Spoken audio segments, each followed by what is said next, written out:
Avec BioValo, les collectivités ont vraiment l'opportunité de rendre les biodéchets à la terre après en avoir tiré de l'énergie. Allons découvrir la démarche de la collectivité de Caux-Ostrobert et rencontrer Mathieu, agriculteur méthaniseur. Caux-Ostrobert a fait le choix d'expérimenter la collecte des biodéchets dès 2022 afin d'anticiper la réglementation obligatoire au 1er janvier 2024. Donc nous sommes très fiers aujourd'hui d'être la première collectivité de Seine-Maritime à avoir déployé sur son territoire la collecte des biodéchets pour les particuliers.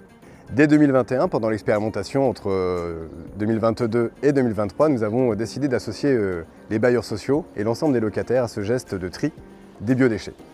Par conséquent, pour déployer sur l'ensemble du territoire nos 56 points d'apport volontaire Axibio, nous avons mis en place tout un travail de communication avec la chargée de mission prévention, le relais des gardiens des différents bailleurs pour convaincre les particuliers de bien trier leurs biodéchets. Et aujourd'hui, en 2025, les particuliers adhèrent totalement au dispositif et on voit une progression dans le dépôt des biodéchets au sein des points d'apport volontaire.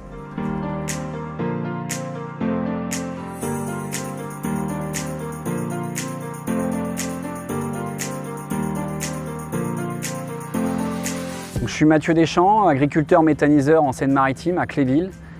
Sur notre unité de méthanisation, on traite des biodéchets.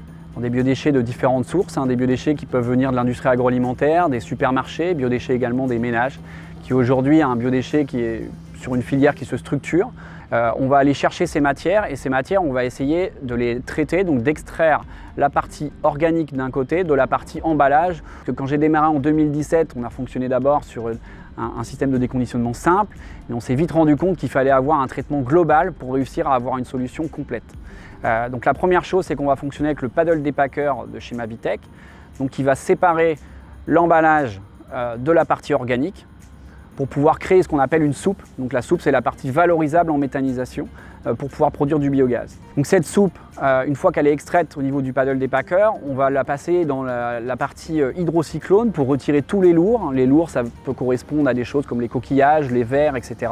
Donc ensuite, on va valoriser cette soupe en biogaz et pour ça, on va la passer en hygiénisation. Donc c'est-à-dire qu'on va chauffer à 70 degrés pendant 1 heure en broyant la soupe à 12 mm. Et cette soupe, on va essayer de la rendre la plus pure possible parce qu'il ne faut pas oublier qu'à la fin, la finalité de l'ensemble, une fois qu'on est passé en biogaz, en production de biogaz, c'est le retour au sol. C'est-à-dire que le digestat qui va être produit à travers la méthanisation va revenir au sol. Donc l'idée, c'est d'avoir un retour au sol le plus propre possible. Donc pour ça, on va utiliser la ligne Orgapure qui va nous permettre de filtrer à 500 microns la soupe et donc de retirer tous les éventuels plastiques possibles. Ce qui nous permet aujourd'hui d'obtenir une soupe propre à 0,0% de microplastiques inférieur à 2 mm. Ensuite, sur la partie emballage, cette fois-ci, l'objectif à travers le paddle washer de Mavitech, on va venir nettoyer les emballages, on va venir les assécher, ce qui va nous permettre de pouvoir aller chercher de la valorisation sur les emballages, de pouvoir les envoyer dans des filières de recyclage pour essayer d'avoir une valorisation complète de la matière entrante sur notre site.